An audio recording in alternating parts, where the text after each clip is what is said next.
Jeffrey has finally mustered up the courage to ask his crush out, Jessica. He's been obsessing over her for months, and now it's his chance. Surely she'll say yes. I know everything about her from the thousands of hours I've spent scrolling down her Instagram page. Is Jeffrey going to win her over? Of course not. Can we just be friends? Says Jessica. Tough luck, Jeffrey.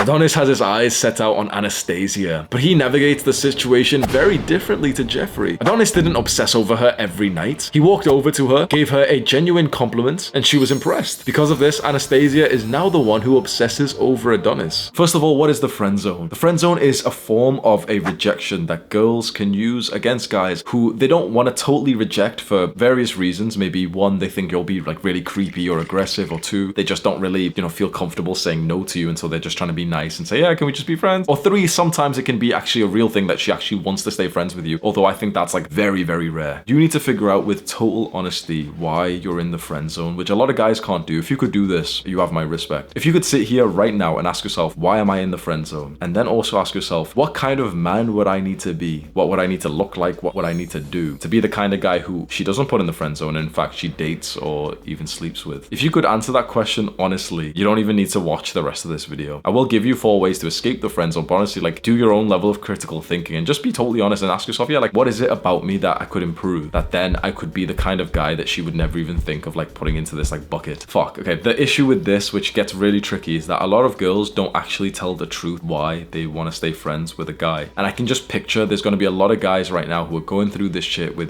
some girl, and the girl's kind of telling them something which is kind of like a lie, but she doesn't mean to be like a bad person for it, and the guys genuinely believe in it. You need to get a little bit red pilled. You need to understand that there's a certain kind of guy who she doesn't friend zone. There's a certain kind of guy who she'll meet and she'll fuck and she'll suck his dick on the first time she meets him. And you are sure that the girl that you're into is not like that. You are sure because she's told you other things, bro. Probably is true. It fucking hurts to hear it, but like, you need to understand. A lot of guys get hurt with this. A lot of guys get just like led on by some girl who just wants to be friends, and it fucks up your mental health when like you still are meeting this girl, you're texting her, she's replying to you, you send funny memes, you have a good time together, and then anytime you want to like advance something, she's kind of like stops it, and yet you keep meeting her, she keeps meeting you. In this situation, I'm not gonna lie, as much as I don't want to hate on women, a girl who's putting you through this kind of situation is kind of a bad person because she understands what's happening. And if you've made your intentions clear to her and you've kind of like tried to do something with her, you've tried to ask her on a date, and she's like, no, can we be friends? And then she's actually still trying to be friends with you. The thing is, she kind of knows that you're there overthinking about wanting to kiss her or something. So you're both in the wrong with this, but you're the one who needs to take responsibility. So if you found yourself in the friend zone, there's 4 ways that you can get out. And the first one, and most important, is disappear and focus on yourself. You're watching this video right now because you don't actually want to be her friend. You need to say this right here, right now. Don't fucking lie. You don't want to be her friend. Bro, it is nice to be around women. It's nice to be around a woman that you're attracted to. You get that subtle testosterone boost when you speak to an attractive woman and everything. It feels awesome to be around a woman, but the thing is, you need to be totally honest. Hold your hand up right now and say, I don't want to be her friend. Just hold your hand up and say that, and just for once, be truthful to just you. No one else is gonna know. Just say it to yourself. I don't want to be her friend. I want to date her. I want to fuck her, but I don't want to be her friend. I'm pretending to be her friend right now, and I'm not even having a good time. I'm hanging out with her, texting her, hoping that eventually I can go and like date her. I clearly don't actually want to be her friend. I want something else. So since you don't want to be her friend, but that's the position that you're in, you need to disappear. There's nothing else you can do. You can't convince her. You can't change her mind. Disappear and work on yourself. Stop replying to her messages. Stop meeting her up on dates. Like, you're not even going on dates or anything, but like, you think it's a date. She doesn't, bro. Come on. Stop meeting her up for these things. Stop texting her and giving her instant gratification, giving her like another dopamine spike every time she sees a notification from you, and then a bit of like a letdown feeling when it's not some other guy that she would prefer. I know this fucking hurts to hear. Stop. Disappear. Go work on yourself. Get into the gym. And if you want me to give you 7 free workout routines that I've personally designed that will make you look like sexy and more attractive to girls, there's a link in the description. Do something productive like that and you will feel awesome. And you know what's gonna happen? For the first time since you've met this girl, you've been awkwardly like chasing her, like she's been kind of like running away from your attention, like leading you on a little bit, dangling the carrot in front of you. Well, now it's gonna be the exact opposite, where you're gonna disappear and she's gonna ask you like, oh hey, I haven't seen you in a while. She's chasing you now. Just like that, bro. Disappear. 1 week, 2 weeks, don't say anything. Don't meet her, don't text her, don't send her any fucking memes. If you have to like be next to her, so if you work with her or if you're in the same class, just be polite, but just slightly indifferent. Be kind of nice to her, then just go focus on your work, speak to someone else. And I guarantee within 1 to 2 weeks, max, you'll find that she's actually starting to like chase you a little bit, and she'll be sending you messages like, oh hey, we haven't been speaking for a while. And this is exactly what happened to me with one of the first girls that like friend zoned me when I was first getting into like a sexual age. I've told this story before where I was 18 years old and I just started university and I was commuting. So this is before I moved to the university student halls, and I was commuting, taking the train and everything. And I remember in one of the first classes, there was like this beautiful Greek girl who I ended up speaking to. She seemed to be into me on the first time we met. I get her number and we're talking about like, oh yeah, like a group of us from our psychology class will go on a night out together. And I remember her literally sending me the message like, oh yeah, like by the way, like you can just stay over at my place since you don't have to get the train back in the morning. I was a virgin at the time thinking, bro, I'm gonna get laid. I go on a night out with this girl. She's fucking hot. She's there with one of her friends, one of my friends. We go on to a club together. You know, I didn't have like the confidence to really do anything in the club to kiss her or something, but eventually we all leave and we're about to get a taxi back to her place to just go to sleep. And me and her start kissing and stuff. My heartbeat's going fast, bro. Holy fuck, I'm gonna lose my virginity to this beautiful girl. Get back to the apartment and my friend's gone and her friend's like wants to go to sleep, and so we start like kissing and stuff, and eventually we go to the living room and things get like really fucking heated. I'm literally about to lose my virginity here with like such a beautiful girl. The years I had went to the gym and everything, it's gonna pay off. And just my heartbeat was going so fast. I was so like anxious and my dick wasn't gonna get hard. Like, you know, she's like on top of me grinding and stuff, trying to get me hard and stuff. And like, I just felt so like anxious and like just overwhelmed to the point that I just looked at her and said like, oh, sorry, I can't do this. And she just slumps her shoulders, just looks at me and just says, oh, okay, well, you're okay sleeping out here on the couch then, aren't you? Just stands up, goes back into the bedroom. So, you know, that was a small thing for her. It's like, oh yeah, you know, this chump didn't want to fuck me, whatever. For me, bro, I attached myself to this girl and I got friend zoned hard after that. I really wanted to fuck her. I really wanted to date her. It would have been so awesome. Like wanting to be this girl's friend for a while. You know, I was still like in her friend group and everything with my friend and everything. We're still like speaking every day when we go to our university lectures. And I just remembered like it got so uncomfortable to the point that like I was kind of a friend, but I just would obsessively think about dating and fucking her. And eventually she started sleeping with like other guys. Like, you know, she was a single 18-year-old, 19-year-old Greek girl in a different country. So she started going to like nights out and getting like fucked by different guys. And she'd like subtly talk about it next to me, like with her girlfriends. And I would hear it and feel fucking sick to my stomach. And so this went on for literally months. And I remember just, it used to feel fucking horrible. There was one time when I came into my class. So this wasn't in like a big lecture hall, but more like a classroom in university. And one of her friends was sat at the table by herself. I wasn't very close to that one friend. So like I go and sit on a different table, just kind of eyeing up the doorway, thinking, okay, when this girl comes in, hopefully she's going to sit next to me. And literally she walked in, saw me, waved, sat down next to her friend. Her friend comes in, sees them, sees me, kind of waves, sits down. Like, and I just remember like just being like sat by myself thinking like, we're not even friends. Like I wish I could like drill this into your mind. That realization fucking hit me. I realized we're not even friends. I literally have just attached myself to this girl because I'm so desperate and needy. And you know, it feels nice to be around her in the small times that she's like, you know, paying attention. We get into like a nice conversation. It always felt so fucking nice to be around her. But I realized we're not friends and I'm not the guy who's fucking her or dating her. So what am I doing? I remember that exact day I decided I'm not gonna stay in this fucking friend zone. It's cringe. And since that moment, I've never been in the friend zone again since like age 18. But you know what I did? I disappeared. I stopped replying to her text messages. I stopped like liking her pictures on Instagram and shit. And I started to focus on myself. You know, I was already going to the gym and stuff, but you know, I was like in the gym thinking, yeah, like this, you know, this is gonna get back and shit. And guess what happened? Exactly what was expected. She starts liking my Instagram pictures. She starts commenting on my Instagram pictures. I remember how fucking nice this would be. I would post like an Instagram shirtless picture. You know, all my old friends from like my hometown followed me. All the new people who I knew from university followed me. And this hot Greek girl was commenting like emoji, like the fire, like heart eyes emojis and shit underneath my newest shirtless pictures. I felt fucking amazing thinking, holy shit, she's into me. But I kept on, just stayed, you know, silent, kept on working on myself. And I remember receiving a text from this very girl, sending me a paragraph like saying, hey, what's going on with you? It's been so long and like, you don't even speak to me anymore. And I remember just thinking then that, holy fuck, like I could actually end up dating this girl. And then I fucked up. I fucked up big time. And that leads us to the second way to get out of the friend zone, which is create a new identity for yourself. Because you see what had happened. I only followed the first way that we spoke about, which is disappear and focus on yourself. I did that and it worked. She was now chasing me. She wanted me. I didn't change my identity. You see, I only just went to the gym. I just, you know, focused on myself. And, you know, it was like quite shallow things. You know, I went to the gym fine, but I didn't do any like deep sort of internal psychological changes to change how I believed about myself and the situation and my identity. And so what do you think happened? She sends me this big paragraph. Like she's in my frame. She's chasing me now. She sends me this paragraph that she misses me. And you know, what do you think I did, bro? I sent her a big paragraph back. Well, actually, you know, I miss you too. And I really like you. And sometimes it just hurt hearing you talk about other guys. And I really, I want to date you. I didn't change my identity. I sent her that massive paragraph back. I don't remember exactly what she replied. I know she didn't ignore it, but she just kind of said something like, oh yeah, whatever. Like, it's not going to work out and stuff. Sorry, like, I just see you as a friend. Boom. I should have changed my identity. I still saw myself as the guy who was friend zoned by her. I still saw myself as the guy who was like below her. After I disappeared and focused on myself, and you know, I did that for a couple of weeks, I should have started to like implement like a new identity for myself. Like, yeah, like, you know what, I'm better than that situation. Like, yeah, maybe she can comment, like, maybe I'll date her or something. Maybe if she's good enough, I'll date. You know, like this sort of more empowering personality for you to hold. Because I still held the same kind of personality where, like, you know, she was above me and I really wanted her, even though I was like focused on other things, but I was kind of still focused on her, but you know, just not really messaging her, but I was focused on the gym, but I wasn't actually. And so eventually when she did message me and I thought, I had her, my same sort of friend-zoney, needy personality came in and it just repulsed her. Update your identity to no longer be needy. That's one of the greatest things that you can do as a man to actually attract women. Not just get out of the friend zone, but just in general to attract way more women than you're currently doing now. I promise you, you need to not be needy. Neediness is such a repulsive trait in men. Now, in women, it's actually kind of attractive. Now, some guys might disagree, but the thing is, if you're a masculine man, having a feminine woman who's needy for you is absolutely normal. You can't be unattracted to that if you're a masculine man. There might be like some feminine guys watching this. You might be one of them who straight away when I said needy, they're like, oh, I don't want a girl who's needy. If you're more feminine, you probably don't want a girl who's needy because you'll be attracted to more of a masculine, independent woman. But if you're a masculine man, you'll be attracted to a needy, dependent feminine woman. So neediness in a feminine woman's attractive. Like we as masculine men fucking love that. Yeah, like we want her to need us. But women are not attracted to needy men. It's just repulsive. It's disgusting. It's just a horrible trait to see in like a grown man who like needs this little girl who's just so creepy. Not even creepy, but just who's like so desperate for her. It's just so unattractive. You need to change this part of your identity and hopefully you can take this seriously. The fact that you've watched this much of this video, I promise you, you are needy as fuck. I promise you that's the truth. Right now, you're probably thinking I'm talking about someone else. You're probably so sure that it's about someone else. Oh yeah, he's not talking about me. I've moved on past that stage of my life. I'm not needy. I'm not even insulting you when I say you're needy because sex, love, and relationships are quite literally fundamental needs. They're at the bottom of Maslow's hierarchy of needs for like just life and happiness to have relationships. So it's so weird. It's a fundamental need and yet we can't come across as needy. The dichotomy of understanding that love is a fundamental need for humans, but also whilst knowing that being needy about love is fundamentally unattractive. I get it because I've been needy for like a large part of my life, but it was around this moment, yeah, it was exactly with this girl that I realized that being needy is not going to get me what I want. So I updated my personality from no longer being that needy guy who was obsessed with the girl that I want to being more of this aloof guy who doesn't care that much. And that made me irresistible. I honestly suffered in this situation. I was friend zoned by this girl for months and months and months, 8 months, 9 months. You know what's happened after this incident? When she sat down on a different table and I realized, okay, I was just being needy. I had to like focus on myself and stuff. You know what happened? I started creating this new like alpha male personality where I was no longer focused on the girl. I was no longer desperate for her. And straight after that, I actually started to have sex. I got my first ever girlfriend. I started to have sex with her. We eventually broke up a few months later, so my first like real girlfriend. And after that, I actually started to get so many girls that I became like known as like the fuck boy in like university, and like not in the entire uni obviously, but like in my student halls building and by the people in my network. Because I changed my identity to no longer being this like needy, desperate guy. And I just changed it to like, yep, the guy who's got an abundance. The red pill really helped me with this. The third way to escape the friend zone is to make your intentions known. So let's say you've been friend zoned by this girl, you're gonna follow this guy. So the first thing you've done is just disappeared and you're gonna start working on yourself. And then you start to update your identity, your beliefs, your personality to no longer be needy, to no longer be the guy who's okay with being like, her friend or something. And eventually this girl's gonna message you and she's gonna like slightly come after you a little bit. At this point, it is crucial for you to make your intentions known, but in like a smooth way. So don't make your old intentions, your old identity known. Don't, oh, I've always liked you. I did that, right? So no, I always liked you and I really want to do. No. That was your old intentions. Your new intentions is like this more like cool boy kind of attitude of like, yeah, I'm busy, but like, I want to take you out. Think about how attractive that personality is from a guy where now you've just stopped, chasing after her and stuff. You've got a new personality. You're no longer needy. She sends you a message like, oh, I've not seen you in a while. What's going on? And you just say like, I don't want to be friends with you, but I want to take you out. Just make your intentions known that direct. And that can seem really scary. Honestly, that can seem like really exhilarating to think about. But the reason why we do this is because once you've already started to focus on yourself and you've made some progress and you've got a new identity, at that point, it's like all you can do is just be honest and see what her response is going to be. Maybe she's just not going to be interested and she's just going to say like, oh no, but I just see you as a friend. That's a possibility. But maybe, just maybe, she's going to be thinking like, okay, well yeah, we can go on a date. As long as you keep up this new identity of the guy who's more focused on himself and his work than you're focused on your need for her. This is the stage where you need to start polarizing. Polarizing means to like push her to like to sort of the extremes of loving you or hating you. So you need to be okay at this stage to potentially just like losing her from your life at all. If that also means the potential of ending up dating her or sleeping with her, you need to be okay with that split. Most guys who are stuck in the friend zone is because they don't want to polarize and they just keep women here in this like neutral safe zone, which they won't have like a nice friendly conversation because they're too afraid to like push out. You need to be okay with this. You need to be okay with some girl just rejecting you and just being like, no, I'm not interested. I don't want to go on a date with you. Or with her saying, yeah, let's fuck. You need to be okay with these. Most guys of course want this, but they're too fearful of this rejection, and so they just stay in this middle zone instead. This is the point where you will no longer treat her like a friend ever again. She's not your friend. That was never your intention. It's time to just grow some balls and just think to yourself, yeah, I don't even want to be friends with her. My intentions are clear. I want to date her. I want to sleep with her. I'm going to make that clear. I'm going to ask her out on a date. No longer will you pretend to keep being her friend because it wasn't working for you anyway. How long are you going to keep that that game going up for? I know it's a lot more comfortable to just, no, I won't ask the question just yet, I'll wait. It's so much more comfortable to do that, but you're not even gaining anything from it. You're watching a video like this because it's fucking up your mind. Now's the time to just make your intentions clear. And so the fourth step that we need to talk about, the fourth way to escape the friend zone, forget her and move on. So this is more of a permanent step than the first one. The first one was just focus on yourself for a couple of weeks and she'll probably come back to you. And she's still treating you like a friend, or she says she's not interested. This is the point that you need to think, yep, well, I don't want to be friends with her and she doesn't want to date me or sleep with me, so there's nothing that we can have together. You need to be okay with losing this friend and just move on. Take this as a learning lesson for the next time. When I got friend zoned by that girl when I was like 18 years old, I made almost like a vow to never go through that kind of situation again. I've seen my friends go through similar situations and it's just always just made me cringe and, a little bit angry going through this myself and seeing it with other friends. And I just vowed, okay, never again. I'm going to forget this one particular girl and it's just not going to happen. So I'm going to move on. You can either be bitter or be better. So you could spend some time right now thinking, yo, fuck this girl, yo, whatever.